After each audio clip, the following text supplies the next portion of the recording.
family and court. It's an oxymoron. No matter what a family does, unless it performs some violent act or conspires as a family and somehow hurts other human beings, they should be treated humanely. Almost any type of counseling, mediation, arbitration, familial intervention would work better than a court can provide for a family in transition. The courts, lawyers, judges, and the government employees that surround all of us in that arena are benefited from the hapless families in transition. The need that any ruling agency can separate a child from their parents is cruel and archaic activity. Know that. And continue to benefit from its larger crime is what they do. It's cruel and unusual punishment for any culture and should be stopped post-haste. Further, that's the way it should go for FIT and members of families in transition. And I have with me an expert. You're an expert, Gary. It's Gary Something Jacobs, you don't want to be an expert in family court. President of the Americans for Legal Reform, who happens to know a little bit about this subject, and I bring him in whenever I need some expertise myself. So we know that the court system doesn't work. I consider myself somewhat of an expert myself. And we need to try to figure out how we can change that paradigm. What is it that we can do to change that? And I'm ready to hear whatever ideas you may have. Well, I mean, there's a couple things. First of all, what needs to change and what hopefully will change long term and what you can do right now. As a good friend of both of ours, Carlos Rivera, says, I think we're going to look back in 50 years from now and say, what the hell were we doing? How archaic was it that we were making one parent win and one parent lose custody? How cruel was that? Because really, at the end of the day, what does it come down to? It's an equal rights issue, isn't it? Yeah. It's like women when women couldn't vote. It's an equal right issue. Blacks being slaves, equal rights. Why should fathers and mothers be treated differently? I mean, listen, we could say whatever we want. There's a bias against fathers, but either way, one parent is going to come out of that a winner, court, a winner, and one's going to come out a loser. Somebody's going to lose their kids and end up having them 5 to 10% of the time and lose all their decision making. So what needs to change? We need to go to the presumption of shared parenting, of a 50-50 arrangement. And that needs to be the norm. No court. Stay out of court. Do what they do in Scandinavia. Right. You get divorced. You send in a form to the courts and say, we are no longer married and we are sharing custody of our children. And this is how we're doing it. End of story. You send it in you don't even have to get details, because if you take the money out of it, you always say follow the money.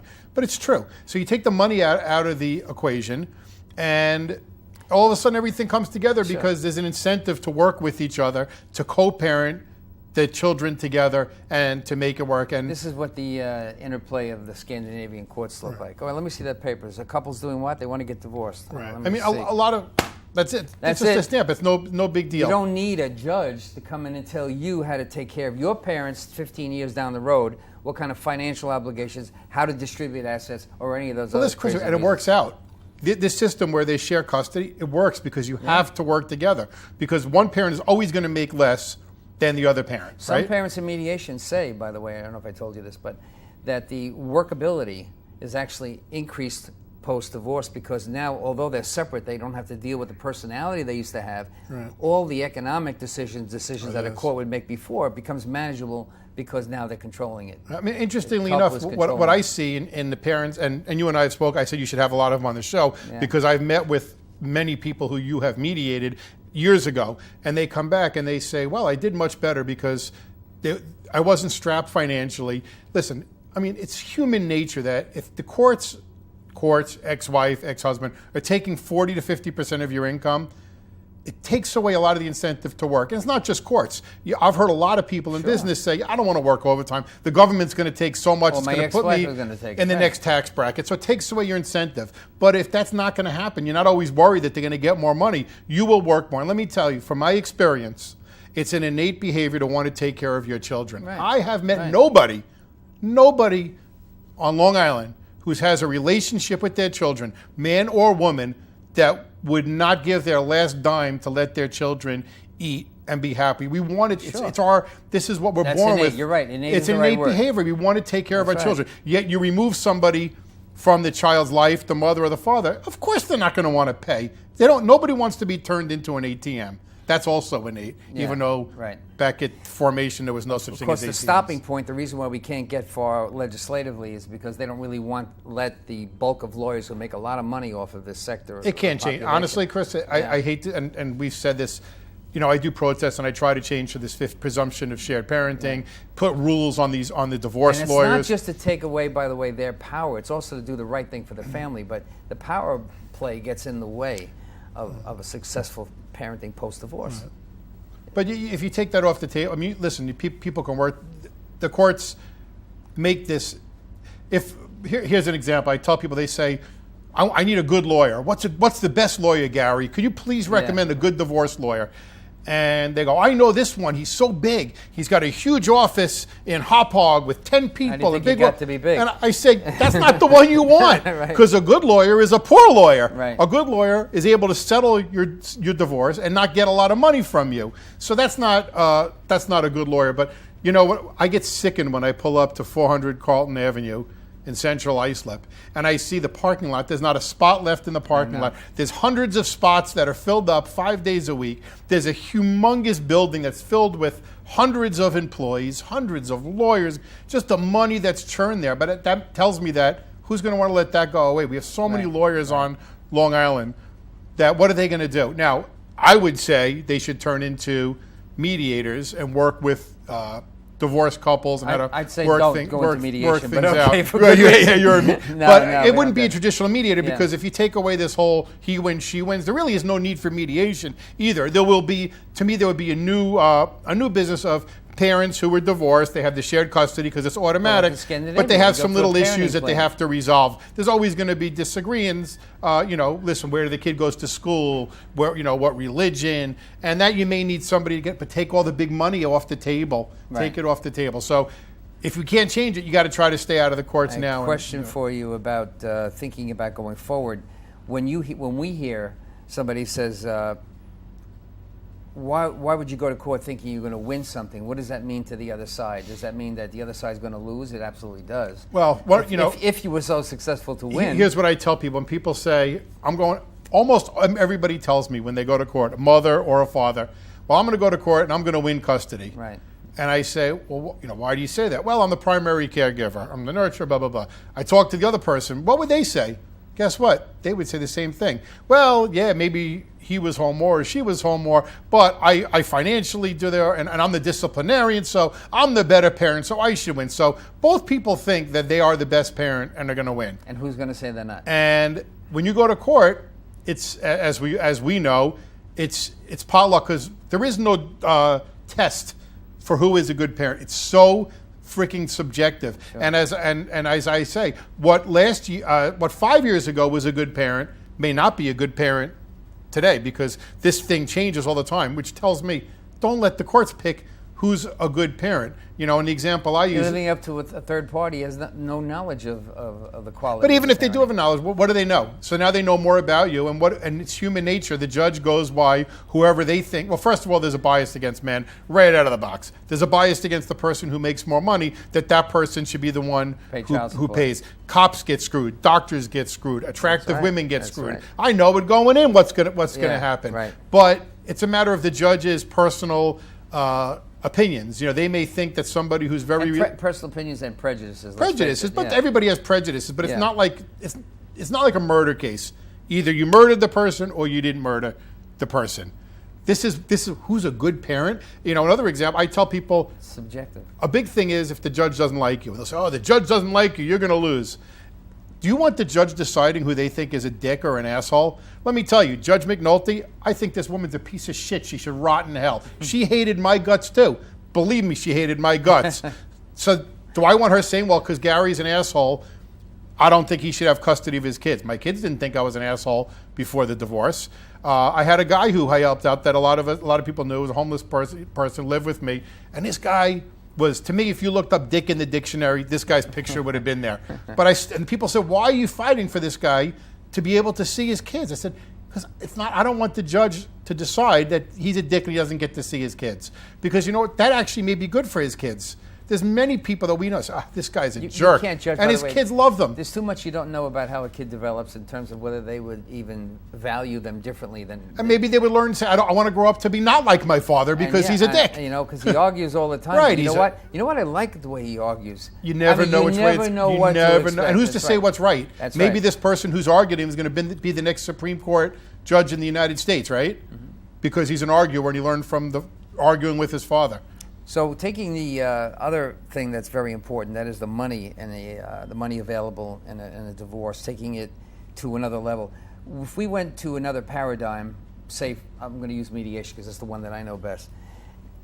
It does, if we have to apply the law, we have to apply the law in some way, and we write a letter if we're deviating from the percentages, but we do that.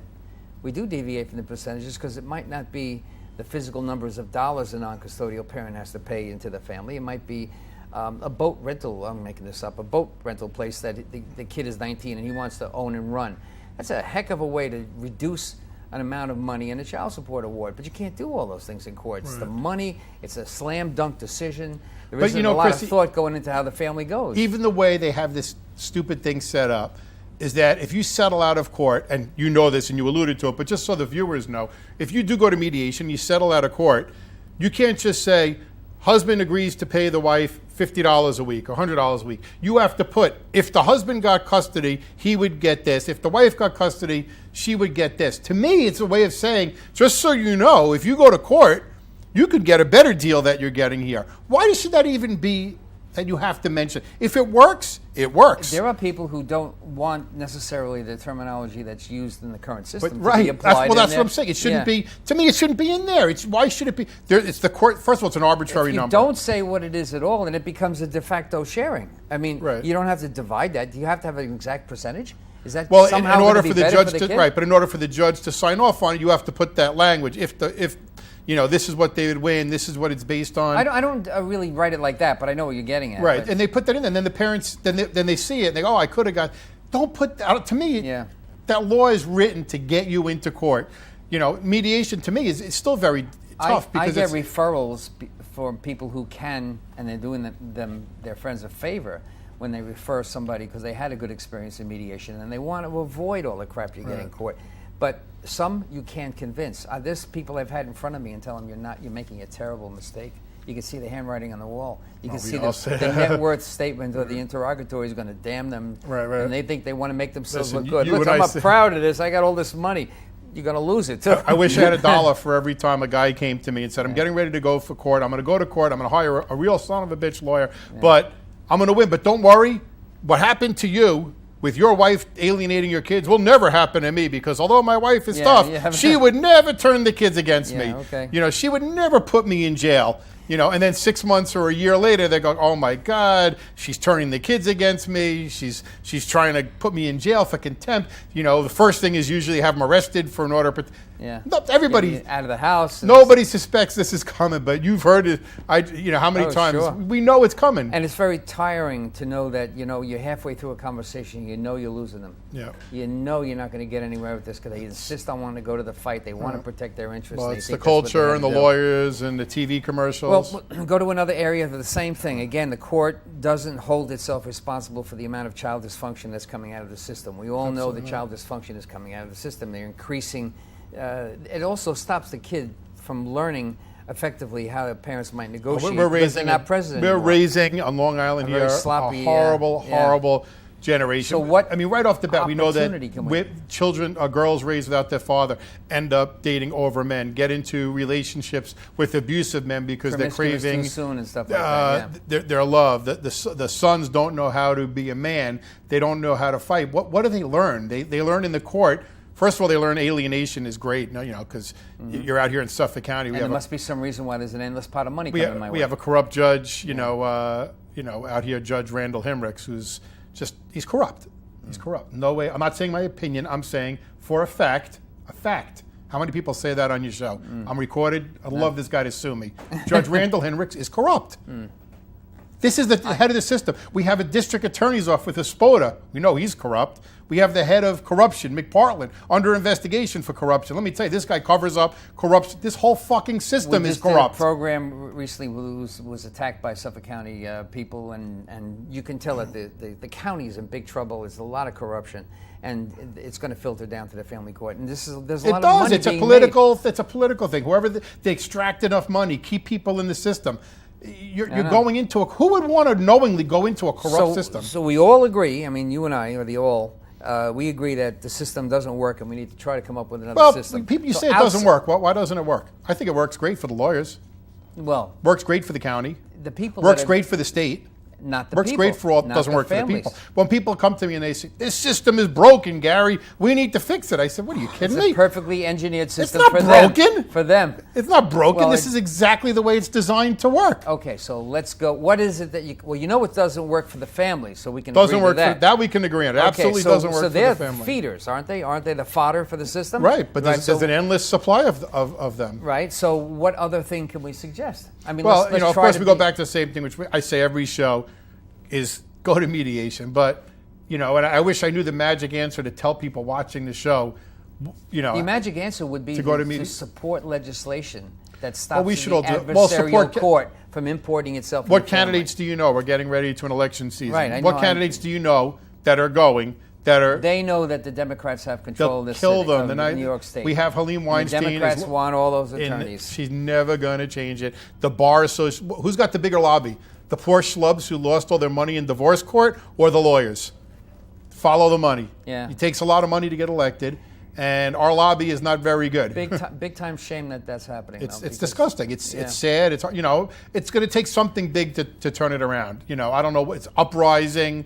A revolt. I don't know what it's going to take, but it's going to take. It's going to take something big to turn it around. I always say maybe it'll happen to a prominent figure. I keep sort of hoping that some big rich person is going to get screwed in their divorce, get alienated. We had Baldwin, and what did he do? He forgot about. He fought. He got what he wanted because he's rich, and then he forgot about the whole thing. Never came back to talk about it again. Doesn't answer anybody's emails about it.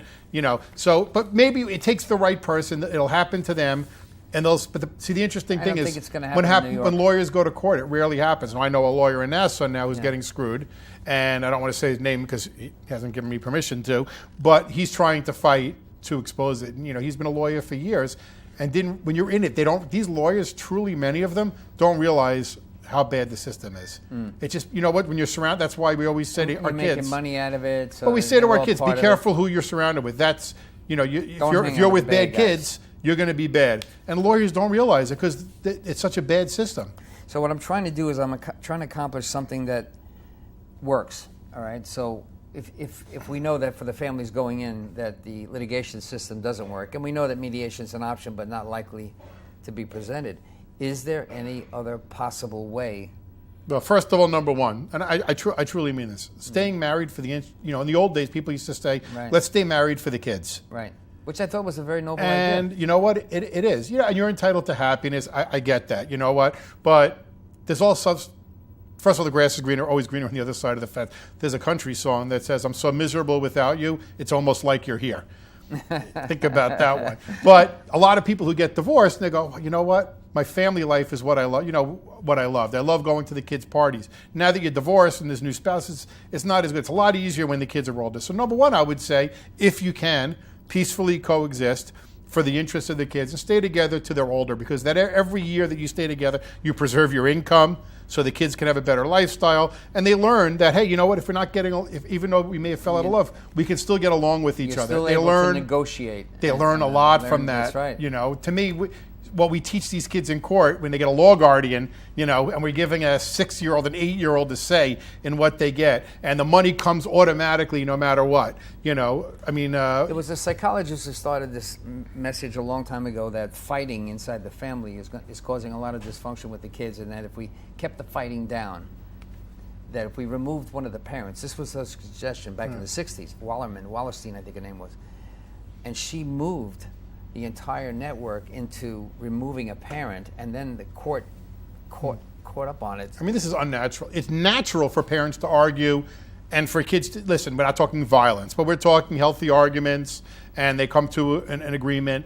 And it's the nature of being different. That's it's learning. One of the elements that we have as human beings. We're all a little bit different, so we're going to see things a little differently. Right. It's not so unusual to argue and disagree with things. Kids aren't these kids who are growing up in court system. Don't you think they're arguing with their friends? Don't you think kids never have an argument with their friends? And what are they going to do? Run to court? Yeah.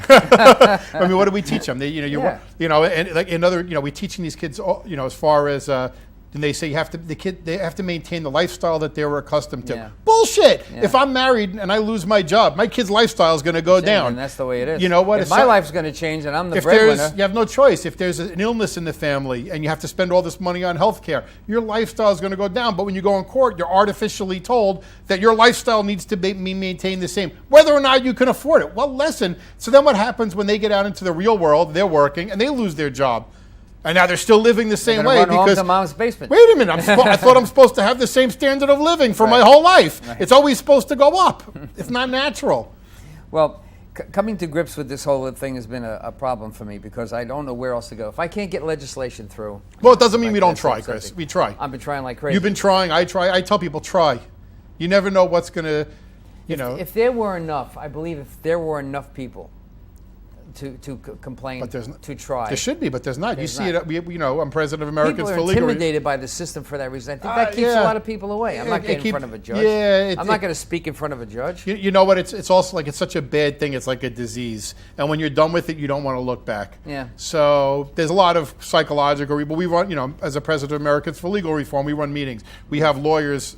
Divorce lawyers, mediators such as you, have spoken at our meeting. You would think the room would be packed. When we have a politician come in who says, I support family law reform, wouldn't you think that the auditorium would have 500, 600 people in the room?